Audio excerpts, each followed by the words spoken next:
Hello, everyone. Welcome to a new episode of citiesabc.com series of interviews with global thought leaders, academics, and experts that are leading and changing the world, cities, countries, and as well reinventing the way we look at the world in a post-COVID-19 ecosystem. Cities ABC is a platform that is a 4AR smart cities digital platform for reinventing and uniting cities, universities, and citizens. It was created by a global network of academics and actually a lot of thought leaders and influencers and industry leaders. And the idea here is precisely to create a positive beacon of faith that we need that particular, giving what is happening in the world, but as well reflecting the biggest themes and the biggest areas that are changing society as we know it. And today I'm honored to have with us someone that is actually working on the cutting edge of probably the biggest epicenter of technology in the world, that is artificial intelligence. So we have Professor Michael Rovatsos, that is a professor of artificial intelligence at the University of Edinburgh and director of the Base Center, the University Innovation Hub for Data Science and AI. He also represents the university at the Alan Turing Institute, the UK National Institute for Data Science and AI. And his research is developing around AI, algorithms and architectures to support collaboration between human, sharing economy, electronic commerce, logistics, and so forth. So there's a lot of things that are actually the most powerful things that we are doing as humans. And of course, there's a lot of questions, especially with everything happening in the world. But we'll welcome you, Professor Michael. It's an honor to have you here. Thank you very much for having me. So Hello. To start, so it's great, and I think I have a lot of questions. So probably we would need a couple of hours, but we'll have to limit to the 1 hour. And so I think to start, I would like to start by the basis. So a bit of your background and where you're coming from, education. And how do you end up in the Edinburgh University? I think just to get a bit of the basis and the foundations. Of course. So my name is Michael Rovatsos. I'm a professor of AI at the University of Edinburgh, and I came to Edinburgh around 15 and a bit years ago. I am Greek by birth. I spent the first few years of my life in Greece, then grew up in Germany, in the south of Germany, in the Bavarian Alps. A very pleasant way to grow up until you get a bit older, and then you're looking for bigger places. Then I did my first degree in computer science in Saarbrücken, and then my PhD in Munich. And I worked for an AI startup during the dot-com bubble in the early 2000s in Frankfurt. And then I was appointed lecturer at the University of Edinburgh in 2004, where I then went on to be a senior lecturer, reader, and professor. And now I've been leading the Base Center, the new center the university has started in order to support innovation in AI and data science and other key new digital technologies from about just over 2 years ago. My story around coming to Edinburgh was that when I was an undergrad in Germany, Saarbrücken was one of the other kind of key places in Europe that did a lot of AI.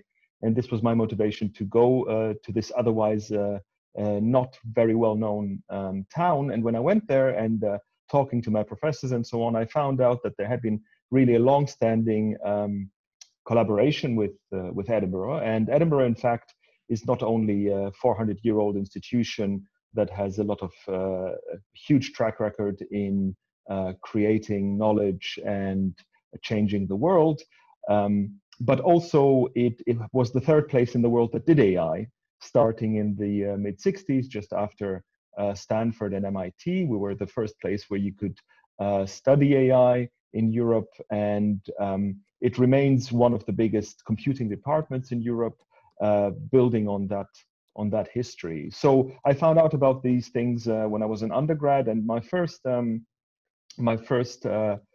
visit to Edinburgh was as a visiting undergraduate student when I was around 21. And I was so impressed by what I saw and by the city and by the university and by the department that I decided to come back when the opportunity presented itself after my PhD. So what's really interesting about Edinburgh is that it has not just this track record, but it also is really very active in all areas of AI. So if you just take the School of Informatics, which is, as I said, one of the biggest computing departments in Europe, that school has produced over 50% of the papers that are submitted to the regular research assessments that the government conducts compared to all of the UK. So that's a pretty impressive achievement. And it has 6 research institutes, and nowadays 4 of these focus on AI. Two other things have changed in the meantime.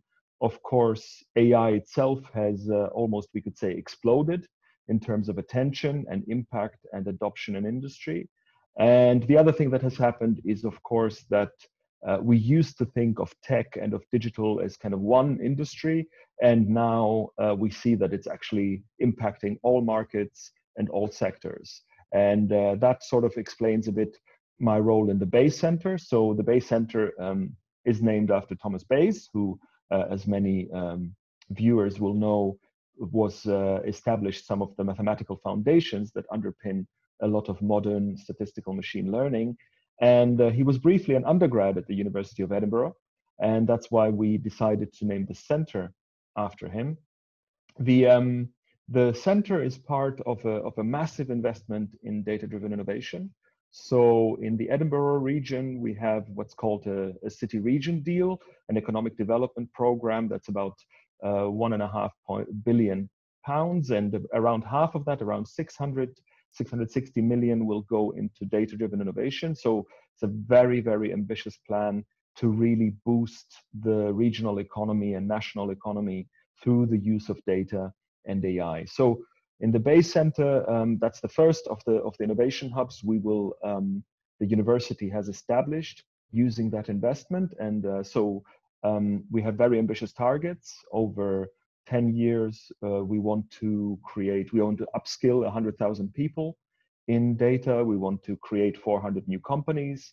We want to also really work with at least 1,000 external organizations to help them benefit from the use of data. And so the anticipated benefit to the economy is, will be somewhere in the area between 2.5 and 5 billion gross value added to the regional and Scottish economy. And my role in this as director is really to coordinate the over 40 partner organizations we have in the building, some academic, many industrial, some public sector. And this goes really all the way from startups and SMEs to big corporates, with different types of relationships between them. And what really our task is to create an environment where we bring academics and students, so all that talent and the smarts, together with industry challenges and with investment from the business world to really drive innovation, to accelerate innovation, all the way from supporting startups to doing big R&D projects. So I'm in charge of kind of coordinating all of that, and for the overall delivery of that program. We've only just started a couple of years ago, but we're making great progress. And this has also kind of, on a personal level, broadened my horizon a bit. So rather than just focusing on research, I'm now much more looking to establish partnerships with other organizations to really turn that research into real-world impact.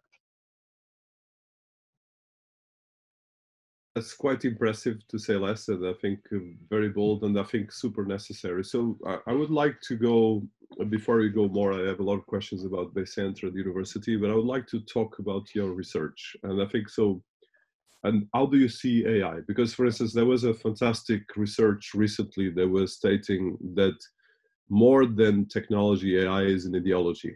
And an ideology that touches, artificial intelligence, the idea of machine learning, which is kind of the first stage where we are when we touch AI. But AI is a massive concept that goes a lot of the things. So I would like to touch this part, and this probably can go for a 1 hour or 2 hours lecture, but I would like to probably summarize how do you see AI being an expert and as well a researcher and as well an industry and an academic leader. So I've been in AI now for 20 years. My own area is what's called multi-agent systems. So systems that involve different artificial or human agents. And I'm really concerned with building the architectures and algorithms that allow people and or multiple agents to cooperate or collaborate. So think about the algorithms you need to run kind of e-commerce applications or supply chain logistics type things. So anything that involves different stakeholders with different priorities. There's a lot of methods that come there from economics, from game theory, but also distributed optimization, things that are similar to operations research and so on. And in terms of how I view this AI landscape evolving, I think when I came into the field, AI always goes through these hype cycles. When I came into this field in the 90s, it was all about agents and autonomy. It was all about this idea that, you know, we create some individual software agents or robots that actually encapsulate lots of the decision making and reasoning and analyzing the world around them and making decisions so we can devolve some intelligence from people to these kind of bots and robots. Machine learning, an area that is very big now, was already big then, but we didn't have the compute ability and the amounts of data that we have now. So, so what my field kind of failed to do back then is to achieve the kind of adoption we're seeing now with these newer technologies. I think it's very important to distinguish between kind of, you know, AI as a scientific discipline and AI as the kind of AI-related technologies we are seeing flourish in industry and in real-world applications. So, of course, AI as a discipline, as you pointed out, is extremely broad. It covers everything from studying robots, studying language, studying reasoning and knowledge, how we describe knowledge and how we do inference over that knowledge, all the way to learning, adaptation, and the sorts of things, for example, also that I do in my own research. However, and you can have two different areas of focus there. You're either trying to understand how intelligence works, which is maybe less relevant for actually developing the applications. It's more like, you know, like physics, like astronomy studies space. So, you know, intelligence is a phenomenon. How can we use computer models to understand it? And then, of course, you go very broad and you look at all kinds of different things. In terms of the technologies that have reached the maturity where we're seeing them now used every day, that's when we talk about AI, we really actually are talking about a very small number of things that are already working well and scale sufficiently, are computationally tractable, and have seen widespread adoption. And I would say that these are primarily the things around machine learning, data analytics, predictive analytics, and anything to do with really turning data into insight to make better decisions, I think, from a business point of view. The second one is slightly more involved and specific, is anything to do with natural language processing, machine translation, voice assistants, chatbots, anything that is to do with processing language and generating and consuming language and understanding it, where we've achieved massive improvements over the last 20 years. So when I started university, I remember a professor saying, we will never be able to robustly recognize human speech and understand what somebody's saying. And there you go. This is now on everybody's mobile phone. So that's another thing that has changed, another technology that is much more mature. And the third one, although to a lesser extent in real world applications that we see, and maybe more specific to certain sectors, is robotics. So that's another area where we've done a lot of progress. So I would say, you know, these are the three areas where we're really seeing concrete business impact against a much wider and more ambitious long-term program of research around AI. And what I want to say about even the ones where we are seeing benefits, the techniques, I think, because there is, as you say, AI has almost become an ideology. There is a perception that the fundamental algorithms, the methods, the research findings that have helped this boom in AI, that they are quite novel. In fact, a lot of them are quite well understood and have been around for a while. Of course, they're being constantly improved. But I would really like to emphasize that the big step change has come about from having more compute power and exponentially more data. So as you know, the data we've gathered over the last 2 years is more than what humanity has collected throughout its existence, and this keeps growing at an exponential growth. So the real, I think the real benefit in some ways that I anticipate for the next few years. I mean, of course, we hope that there will be step changes in terms of really having kind of cheap humanoid robots that can help you in an operating theater, or you know, the kind of virtual assistants that understand everything you say and help you complete all your tasks and are much more intelligent than the ones we have now. But I think by and large, the immediate benefit will come from relatively basic and simple data analytics and machine learning being adopted on a much wider scale. So what I'm seeing is that actually while everybody talks about AI, we still suffer from actually only relatively few people being able to use even the most mature and kind of off-the-shelf techniques. There is a huge demand of businesses and organizations having access to some data that might help them, that aren't able to derive most insight from that data. So I really think if we could achieve a much wider adoption of the things that are relatively straightforward and well understood, that would already give us a massive benefit. Although, of course, as an academic, I would say I want to shoot for the stars, and in my own research and in my own area, I of course will always be looking at the things we can't solve yet. But we have to be aware of the pipeline from inception of new ideas to actual application. And right now, I think in terms of how the world can benefit from AI, of course, we need to focus on the low-hanging fruit and on upskilling really a lot of people to be able to apply them in their jobs. So you touch a lot of the different things, and of course we cannot touch all of them, but I would like to touch one or two things in particular what you mentioned. So one thing, like you mentioned, there's the study of intelligence, which is a big thing, to say less, and which is probably critical for us to look.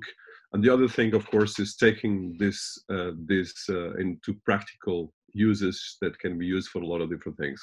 So one of the things I want to do, and probably going from the theory to practice, but as well, especially touching in all the areas that you're doing, both as researcher and as well as an industry leader and academic leader, is that we are in a very kind of, I would say, I don't know how to say it, because there's a lot of different ways. I will try to not go political, but we are in a very sensitive time in history of mankind. In one end, we have more technology than ever. Well, actually, there was never, actually, we have better. Even with the massive crisis we're facing in the world, we have less poverty than ever, but we have a massive perception of intelligence and the perception of even almost we are dividing the world into phases. So we have these people that are using kind of the result of science and AI to question everything and to question authorities, academic authorities, and even creating all the fake news, which is partly built with AI. And then we have, of course, people like you and us that try to use this for good and as well to change the world. But this is kind of creating a massive clash of civilization. And partly I would say if you look at history, we see probably this, and there's a couple of other historic people looking at this, is like what happened with the Roman Empire, which was the most advanced civilization besides ours, and that suddenly crashed, and it gave age or give birth to the Middle Ages as we know it. That became, of course, more driven by cities and less by civilizations. So how do you see these levels? So point one, and the first question is, definitely the way we humans coexist, both in terms of education, both in terms of using the tools, is right now probably more fragmented than ever. And I'm sure that that's why I want to touch you as a teacher and as well an industry or policymaker, is that the challenge is how can we tackle this, and how do you see this? Because this is becoming a massive problem. If you see the news, well, first of all, even if you use data and AI data for looking at the news, we see that a huge part of the news are fake. But we have a lot of governments question authority of universities, question really basic scientific knowledge. And this is having a huge impact, especially the way we're building artificial intelligence, because in the other end, we're using artificial intelligence to propaganda and to come back to the old part of humanity, which takes us to two levels. And sorry, I'm going around circles, but I want to go there. So the question is, so when we study AI and human intelligence, okay, human intelligence is in one end the brain, but there's emotional intelligence. And unfortunately, the part of the brain, the more scientific part, and the human intelligence, not always mixed together. So how do you see this angle, especially in building AI solutions? Because like you mentioned, as we build more data and machine learning data, most of this data is being used right now for not necessarily the best things. And it's starting to disrupt the world economy, the world political system, and a lot of other things that are for right now being weaponized for making social experiments or even social changes. And of course, this can be taken to the different angles, but I would like to have probably on that angle in specific, how do you see this? Yeah, I mean, I think there is one area where I think actually the AI community throughout its history has to be a little bit blamed for putting this emphasis on the individual's intelligence. So all the old ideas about first beating a computer at chess, then beating it at Go, and so on. I think what we have demonstrated probably is that the problem is less one of can I be faster than a human brain or better than a human brain at solving one particularly intellectually difficult task. That can probably be demonstrated with enough time and enough effort on any kind of task that is more like a quiz or like a mathematical problem or something.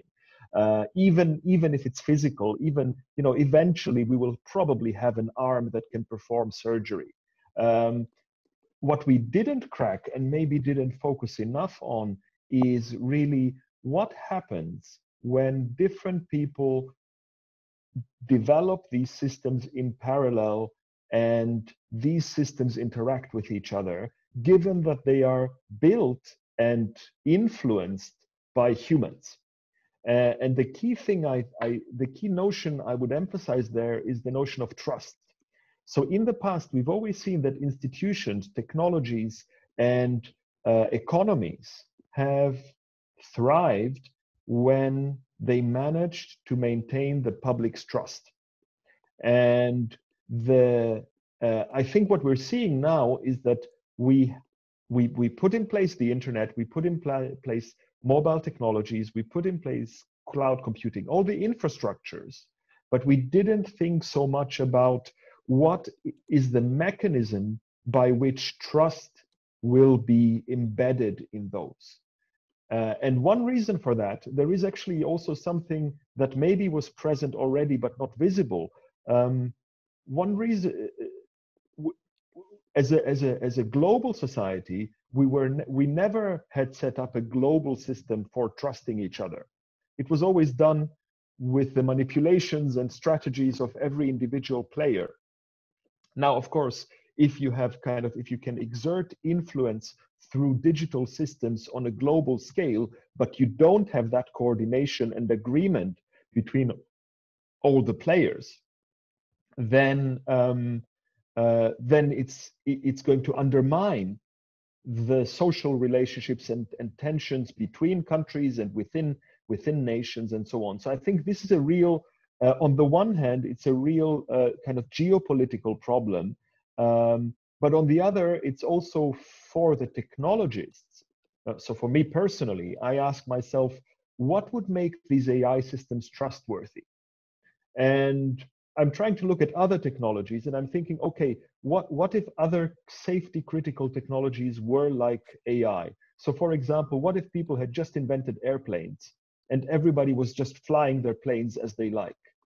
What would we expect? In traditional engineering, you know, you have standards, you have international agreements, you have a validation, verification framework to actually, where the manufacturer, the technologist is asked to secure, you know, to guarantee the safety. And I think what we've experienced in tech is that because of the great acceleration, these institutional things are far behind. So we don't really have, you know, a seal of approval when you get the system from the vendor that it is robust against not only manipulation from its users, but even manipulation from the organization deploying it, right? So for example, if you I know from my research, if you are asking for research funding, you have to fill in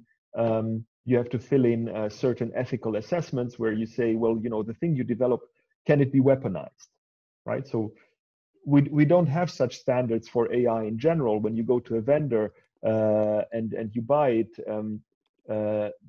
do they have to? Are they answerable to some authority to say this? We have guaranteed that this cannot be manipulated and weaponized. So I think there is. I guess the answer I'm giving is also very complex, but I think what we have to think about is what are the foundations of making AI trustworthy. Some of these foundations are technological. So, you know, sometimes you just have to have the testing and validation procedures in place to make sure the, for example, if you are, you can detect the fake news. Otherwise, you will not be allowed to deploy your social media platform. But you also need the institutional framework. So, you know, you need the people who can enforce these rules and who can sanction them. And the third thing you need is you need the public debate. I think at the moment, one of the big problems is that the people are concerned about a lot of things. At the same time, they're quite vulnerable because they don't understand the technologies very well, and they don't understand how to use them critically. So I think education is a big part of that. And so I think only if you have kind of a tech industry buying into this principle of you know, supporting good societal outcomes as objectives of what they're developing, plus the you know, governments and regulators who have the mechanisms to deal with that technology. I think it's also fair to say most governments and organizations are just not ready to solve these problems. And the third one is the public debate. So actually society tells us what these systems should be like. Because I think at the moment, what's happening, you mentioned fake news. Fake news is essentially a very smart way of undermining both algorithms that aren't able to deal with the manipulation and humans who will be willingly proliferating false information unintentionally because they don't understand or see what's going on. So it's almost like, even though the AI may be more and more intelligent, our global system and society isn't intelligent enough to deal with it. It's almost like a co-evolution. The technology is getting better, but the bad things you can do with the technology are things for which society is not prepared. Yeah, so that's fantastic, and I think you answered to the point in a lot of very practical and summary ways. So thank you so much, because it's not easy to go through all these areas. So keeping on the AI for now, and so one of your areas of research, like you mentioned before, is the areas of I just want to go through the right areas here. But you've been looking at a research in terms of how to apply multi-agents and algorithms that can automate norms synthesis, and as well looking at how to apply this in society and creating a smart society.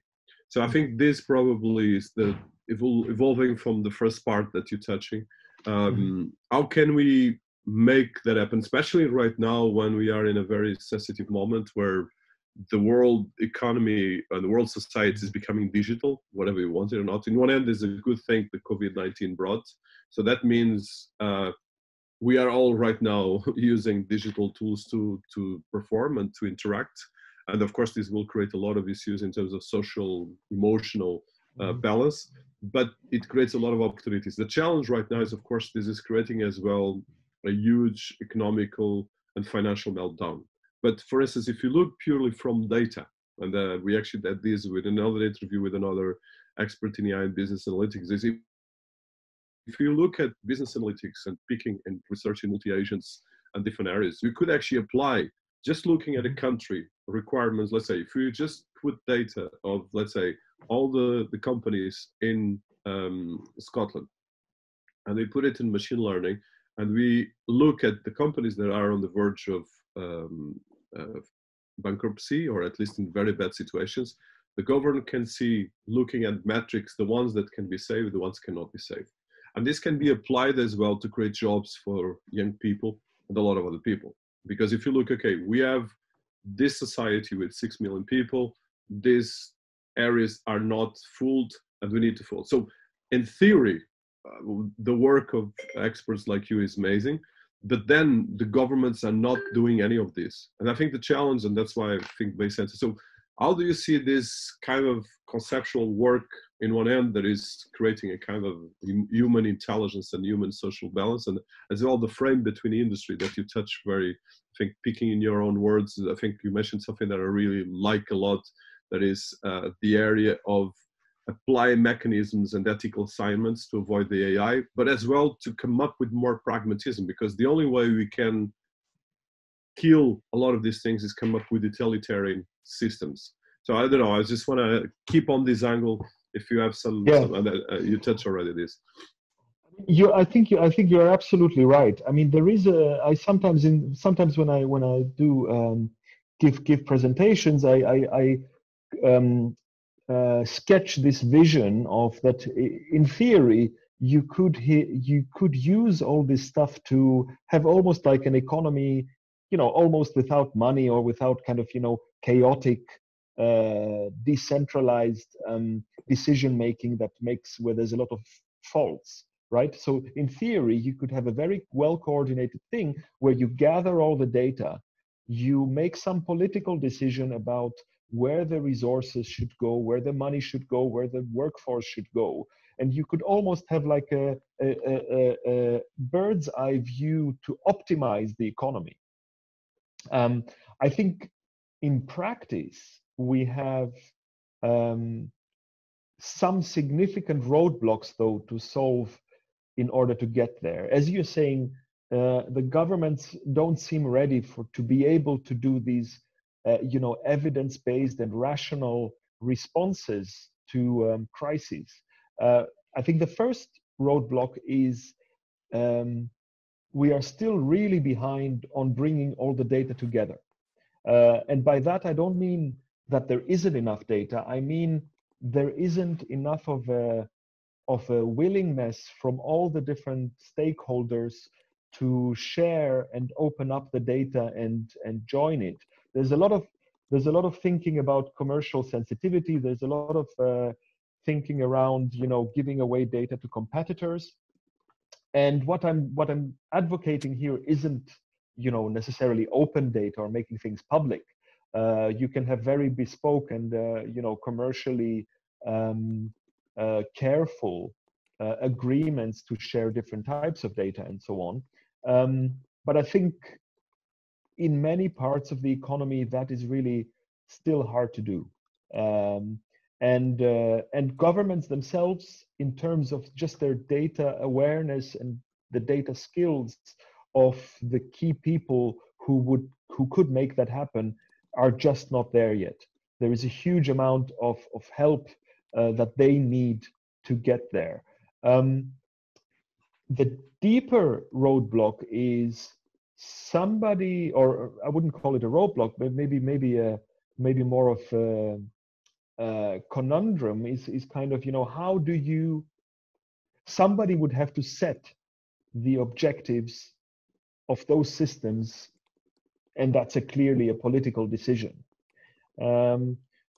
What would end up happening is, unless we're careful, is that of course the evidence for or against a certain measure, I mean, given that citizens and the general public will not be able to validate whether all the data has been checked, whether people were selectively giving more weight to some part of the evidence against another part.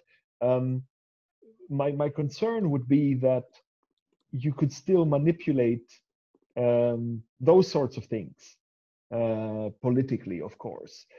So I think that's a deeper problem. In some of my research, I've tried to develop methods where, essentially you could crowdsource the objectives. So you could ask people, what should we optimize in this world, right? So if you have like ride sharing, should we optimize the revenue for the platform? Should we optimize fair wages for the drivers? Should we optimize customer satisfaction? And how do we mix these things?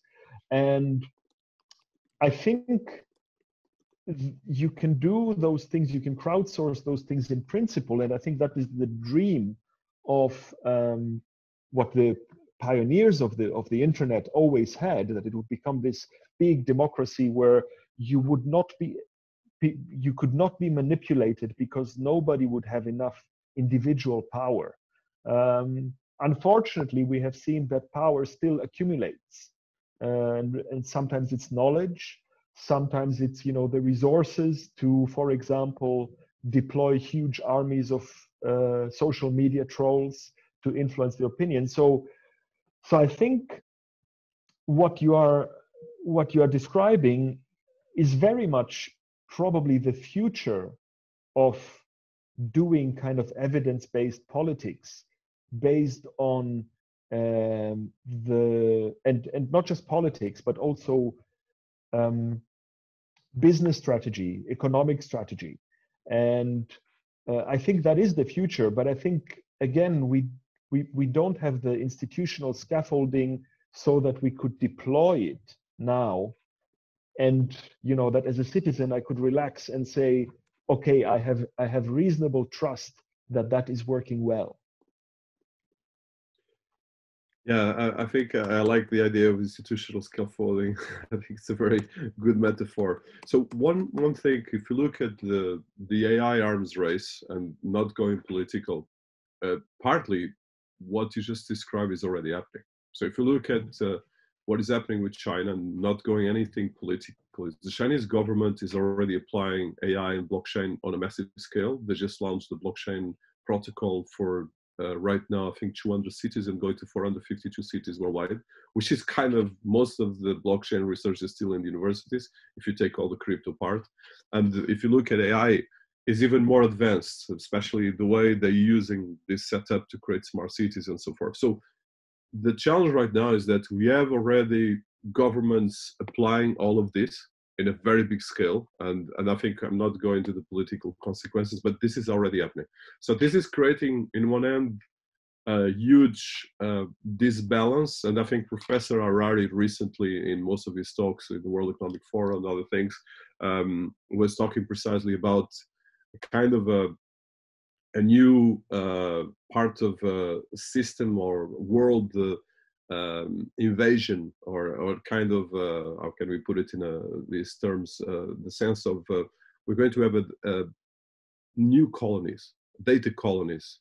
So the countries that are more advanced will be, of course, the invaders, and of course, the countries that are less advanced will be colonies of the other countries. And this is already happening, whether we like it or not. Okay, so I think we cannot just look at this purely from an academic or from an intellectual perspective, because it's happening as we speak.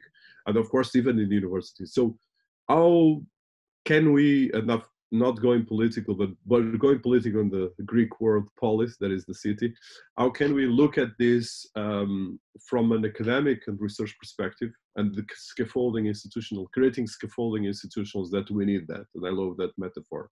So I don't know if you want to elaborate on this, not going political, I think it's an important area. Yeah, I mean, so I think you are right. I think, we are seeing that there is this colonization. We are seeing that the tensions are mounting between the big players. We are seeing also that, many people don't notice this, but for example, in the area of cybersecurity, there is actually already kind of a war, which is an arms race, and it's happening on a daily basis in the background. I think you mentioned earlier on that we are at this juncture where all this could give huge benefits and prosperity, or it could collapse. And I think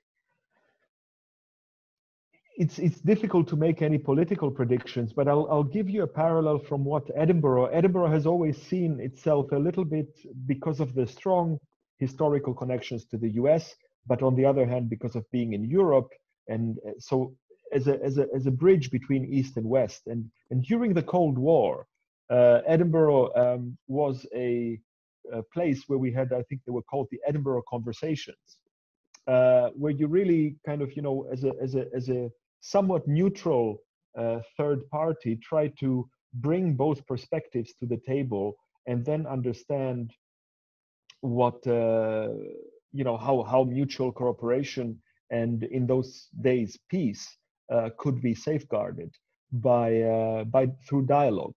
And I think we would like to do the same thing, and we aim to do the same thing. We have created a new big center for data and AI ethics, and around the future of AI and so on. And I think I would like to see that happen nowadays, most likely between the US and China in the first instance. And you will know that Europe as a whole is trying to position itself in terms of strength on the basis of responsible AI, rather than the kind of mostly rather than the American and Chinese kind of worlds, which are quite different in terms of outlook. So what? But what am I saying? Is that going to solve the problem? I think what that's going to show is whether, if you compare tech to the world of nuclear technology and the arms race we had there, we managed to resolve it by keeping these conversations going. But of course, I would ideally like AI and data not even to get to that point where it's seen as a similarly dangerous technology. I think it's also important to say that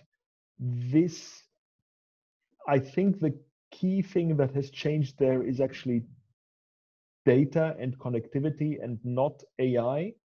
So I think these things partially would happen. You don't necessarily need to have smart algorithms or smart blockchains. I mean, of course, that adds certain capabilities, but I think it's actually more of an economic war, if you like, or arms race, if that makes sense. That's a lot around data, and I think that sort of tends to happen when there's any new big opportunity that all global leaders become aware of. So yeah, so I don't have the solution, but I think that there are a few things that can help in that conversation. For example, we work very closely with Chinese partners. We work very closely with American partners, for example, and we managed to do that in a reasonable way. And I think the way it works is that you make clear what your standards and objectives are, and you only engage with people on those terms, and you're also a critical friend to them, rather than just accepting what is done maybe in their wider political systems and countries. And I think in Europe, uh, what we have done, for example, with GDPR is quite important, because we have basically said that these are the rules of the game if you want to access our market. And at the end of the day, you also sometimes have to flex your muscles a little bit in terms of your market power. And for me, it's quite important that you build consensus between these markets, so you can grow your position there when you're negotiating with others on the global scale.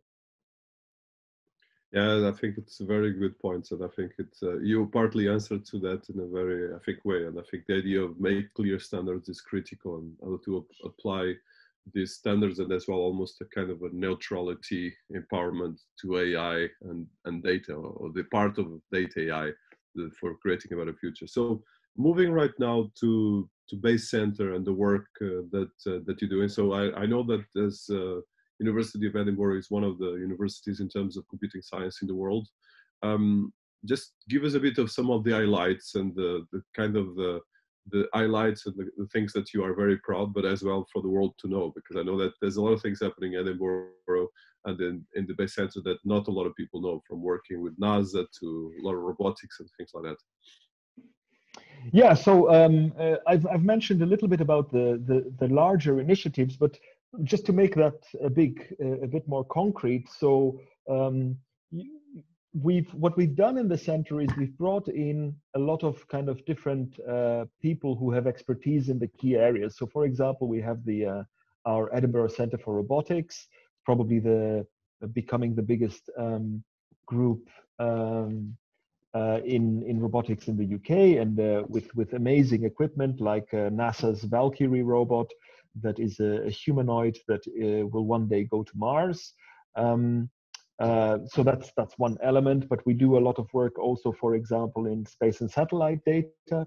We're working with an American startup that's going to send its CubeSats into space to make real-time weather observation possible, in helping airlines improve their routes and in real time with low latency.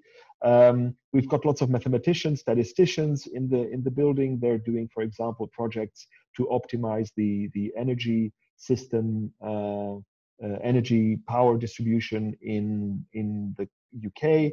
And also our parallel computing center, EPCC, maintains most of the UK's national supercomputing high performance computing infrastructure, and just got commissioned with the new national supercomputer contract for Archer 2. So they used to run the old supercomputer that was called Archer for many years, and now they will start up Archer 2 and are working towards some exascale computing projects. And so it's a mix of having these academic expertise and then mixing it with startups and young innovators and talent. So a third of the people in the building are PhD students from data science, robotics, natural language processing, biomedical AI, cybersecurity, mathematics, and so on. So all the kinds of areas that are relevant. We have our accelerator programs, an accelerator that we have run several times with Wyra, that's part of Telefonica, and also with support from Cisco, and our investor showcase called EIE. So this is a one-day event once a year where around 80 startups pitch to up to 200 investors. So that's brought 700 million pounds of investment to local startups over the last 12 years. And it also involves, the sorts of programs to coach and mentor businesses to develop their pitches. We also have several R&D labs with corporates, Royal Bank of Scotland, for example, Huawei, also collaborations with Intel and other big larger and smaller companies. SaaS is another example of a big corporate. So what we really want to try to do is to have this ecosystem where you've got kind of the best ideas, the brightest people, the most innovative companies, and the best partners to help create impact and spin up new ventures. And this is kind of for the university. I mentioned the university is 400 years old. If you imagine the university as a very old, big cruise ship on the seas of academia, our mission is really to change the course of that big ship by a few degrees to make it more outward facing, more porous, more open to the outside world, working in situ, working in our building with external partners. So we've got a facility, very nice big facility in the city center of Edinburgh that has space for around 600 people. There's around 500 in it already, and that's a mix of a third students, a third academics, a third external people. So it's really about all of them breathing the same air to help the university move more towards external organizations and the challenges that come from the economy and society. I mentioned the School of Informatics and our track record in AI. Of course, another thing that's happening is now that we have many other disciplines getting engaged with technology. For example, our geoscientists in space and satellites and Earth observation and climate monitoring, our mathematicians in doing statistics, modeling, operations research, and our physicists and chemists and biologists, for example, applying data-driven science to drive new discovery in their disciplines and create spin-offs with that in materials, in signal processing, in computational chemistry and drug design and so on.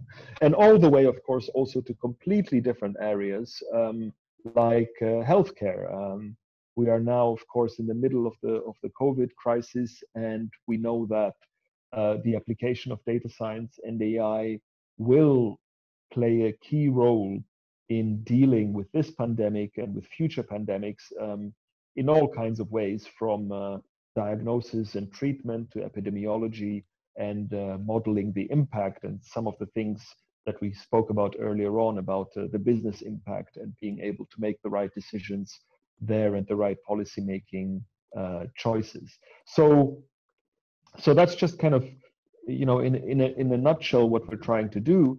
I guess the important thing is that we, in a sense, we're trying to maximize the value that you get out of everyone's investment. So my own university is going to invest over 100 million in this area out of its own money. We have a mandate to raise a lot of over 200 million from industry and the public sector to drive this kind of innovation. So there is a common understanding that to really make a step change in the regional and national economy, you really need to pull together resources from all parts of society and all sectors to make that happen. On the global scale, I think there is what's very interesting about the positioning of Scotland is that we're a relatively small country. We're an incredibly well-connected country between all ourselves. So, you know, it's my colleagues in London are sometimes quite jealous that, you know, here we tend to know our ministers and our government personally, and that we have close conversations with all the different other innovation centers and universities on a regular basis. So that, I think, is an advantage. We have an incredible amount of talent. We have, over the last 15 years, built a startup tech ecosystem that has flourished, you know, starting with a couple of startups in my old building in computer science in a back room with some kind of very, very early small ideas, to having two Scottish unicorns. One of them came out of the university, the other one decided to set up shop just next to us. And we've also, so now we've got hundreds of these ventures around us, and we work very closely with them. And also this has attracted big other players to Edinburgh, including IBM and Amazon, who have an R&D lab here at Skyscanner, and others. So I think sometimes investors who come across from the US or from Asia sometimes tell us, you know, you are the world's best kept secret. Scottish people tend to be quite modest and very hardworking, and you know, we want to really underpin everything we claim about what we do with substance and with quality.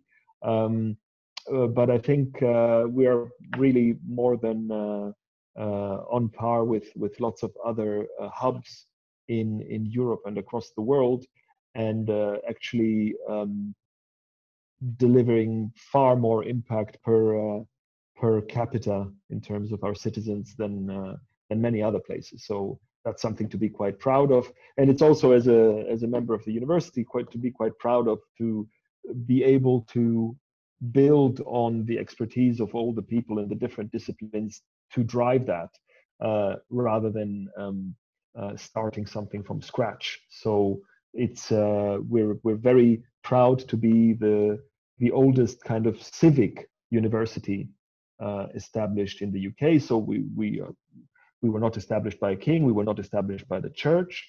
We really belong to the city of Edinburgh, and we are kind of acting globally, but rooted in the local environment and in our city, and really very conscious of our role to have a positive impact on our city and also in the world. Yeah, that's amazing. That's kind of a great track record that the world needs to know. And I think it's really a secret sometimes. Of course, it's well known, but not well known as probably a lot of other universities. So I think we passed already 1 hour. So one of the last things that I would like to ask, and keeping more or less this, but I really want to touch that part. So looking at your research and looking at the idea coming back probably to AI and to create a message of hope. So how can we create a collective? So I think part of the solution, and we touched that partly, is related to collective intelligence, and part of the success of the University of Edinburgh and Bay Centre is that collective intelligence of putting society working together and talent, like you mentioned, but as well is about creating a human-friendly environment and human-friendly AI. So as a message of hope, especially right now, and you touch a bit the work you've been doing in terms of healthcare and AI for COVID-19. So definitely we are in a big question mark about what is going to happen, and definitely whatever we do now, all of us, because we are all part of this, can make a big change. So how would you be your recommendations, being a citizen of the world that's been coming from one of the oldest and most successful civilizations in history, in Greece, but as well from Germany, and of course right now being in Edinburgh and Scotland? How do you see, and what would be your vision, both as an academic and as well as a thought leader and as well a leader in a lot of different areas? I think this is really, it's a little bit a now or never moment, I think. You know, we have all collectively worked towards, you know, creating the technology and creating the foundations, coming from more the technologist and the researcher's point of view, that would allow us really to make a big impact, so that the next time a big crisis happens, not just a health crisis, but any crisis, we can be ahead of the curve.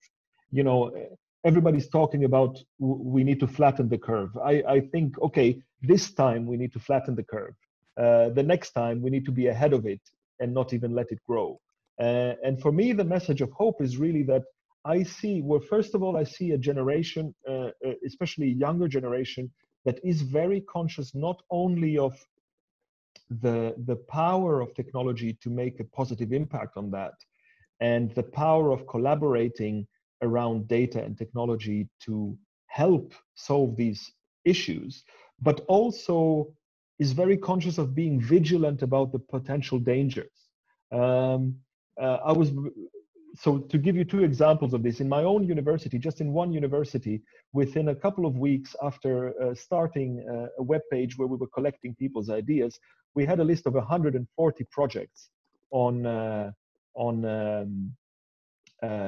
COVID alone, most of which were somehow to do with data. So it shows that people want to collaborate across the disciplines, understand the value of technology, understand how it impacts everybody from a virologist to an epidemiologist to the person who wants to manufacture protective equipment and the person who wants to do business impact assessments of the crisis. So I think the potential of technology to help is great, and the willingness and ways in which we have been able to mobilize people across the world,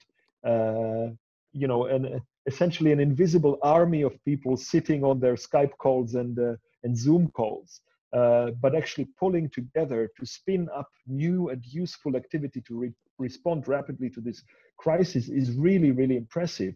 On the other hand, to give you an example of this, the importance of this being vigilant and making sure we do these things in beneficial ways. There were a lot of discussions initially about contact tracing apps and how we can do that in secure ways and so on. And to see how fast people from different countries engaged with that, highlighted the dangers, offered solutions, how quickly then, in some cases at least, some countries, stepped away from initial proposals where risks were identified.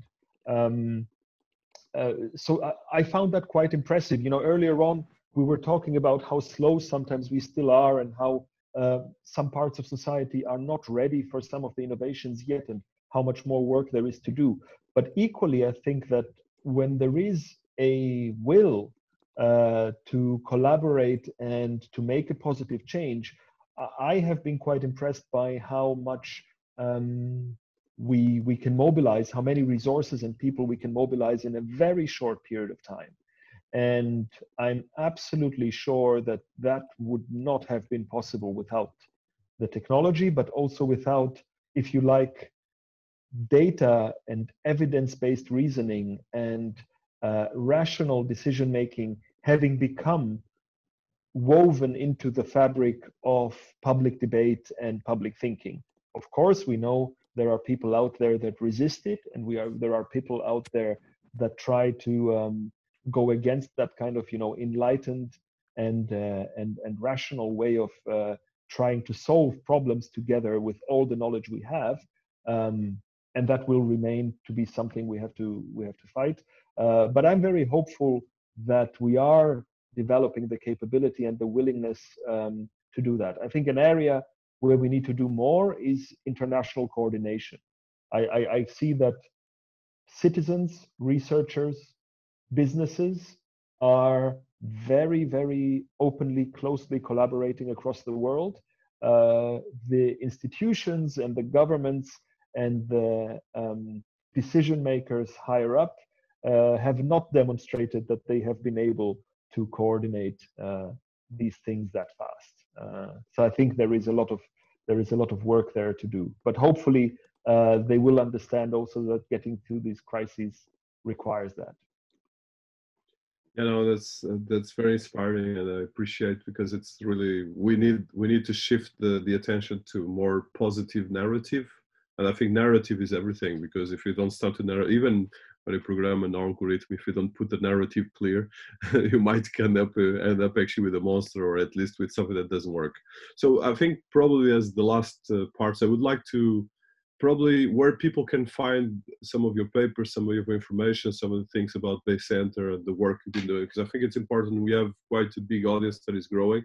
And I think our focus is precisely to highlight the good things that are happening, because we have a lot of good things happening. So if you could highlight some of the things and some of the websites and platforms, and even some of the papers that you suggest for people that are listening to this. So I would invite everybody to look at the Base Center website. So if you just Google Base Center Edinburgh, that's very easy to find, to understand, to learn more about our wider work. And as a center, we also view ourselves as a front end for people from outside the university who, in order to navigate the university landscape, you can always come and talk to us, and we'll direct you to the right people in other departments. We have, of course, 20 schools and 3 colleges. We're a big university. For my own research profile, if you just look for my name on the in the School of Informatics at the university, you will find that in the Artificial Intelligence and its Applications Institute, which is one of the 6 institutes in informatics. But I am also very lucky to have a very unusual surname. So if you Google me, I believe I am still the first hit, luckily. Not due to my fame, but due to the rarity of the surname. No, thank you so much. We're going to put all these links in the interview. This will be distributed in a lot of websites, including right now it's China as well, where we start right now distributing our videos. So probably one last question following up to wrap up this. So I think one of your areas of expertise is the idea of smart society. And given that our platform is about cities and Cities ABC, creating a better narrative for cities and for citizens, what would be kind of your overview in terms of the idea of a better smart society and the collective human activity, which is part of what you have, and I think especially part of your research? Yes, I mean, I think the key thing that I have learned from projects in this area is that you really need to design these services for the citizen. So we are technologists, and as technologists and as academics, you know, of course, I'm always very excited to develop a new algorithm or a new platform. But in reality, the technology should follow the human and not the other way around. I'm going to give you a very, very simple example. In one of my big projects, we were designing a ride-sharing platform, and then we took to trial it to one of our partners was in Israel. And he wanted to use it at his university, where students use this platform to find people to drive home on the weekend and so on. And we designed the platform, you know, with our assumptions about what people would care about, you know, how much do they pay for the ride, how long does it take, what is the departure time. But actually, it turns out what they cared about was whether people were smoking in the car and or whether they had dogs. So what I learned from this is, and we spoke about fragmentation of the global landscape and so on. What I learned from this is that human society has a lot of diversity. There are lots of different cultures. There are lots of different individuals. And the primary thing you have to try to do in cities and with collective intelligence and services that require large-scale human participation is really to understand the values, preferences, and objectives of the people who will participate, because essentially these systems are nothing without the data and activity contributed by people.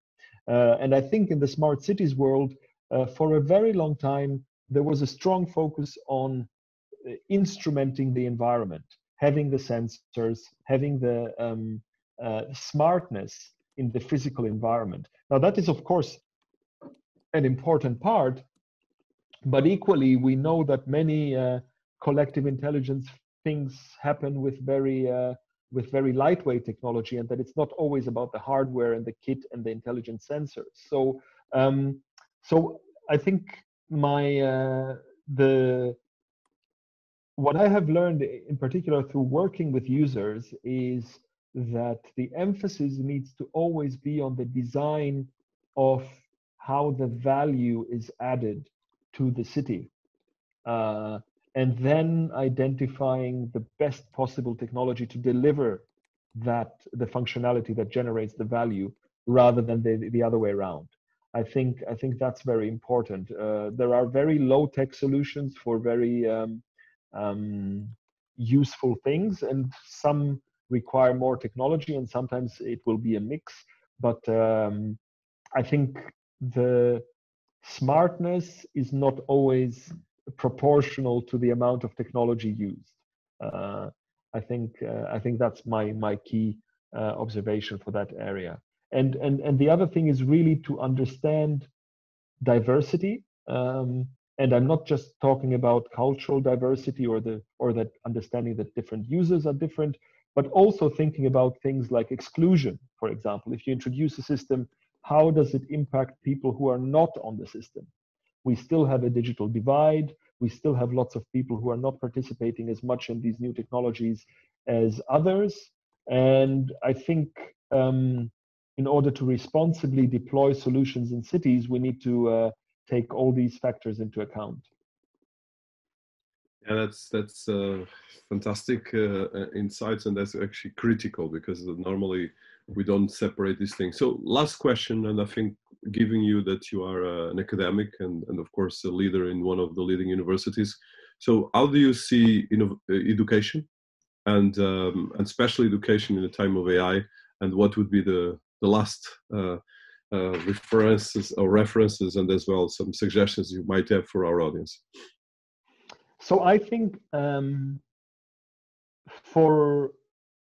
to address many of the issues we've described before, I already emphasized more education is needed, but I really think this has now reached the point where it needs to be something completely standard. People need to understand. They don't need to be able to program AI. They don't need to be coders, but I think they need to understand digital technology and informatics technology, and also some principles of the more advanced things like AI or blockchain or machine learning, at least at the same level at which they learn about, let's say, biology or mathematics or history at school. I really think, and unfortunately, I am not hearing this enough from governments and educators in the educational system, of a real strong effort to embed that throughout the curriculum of people from a young age.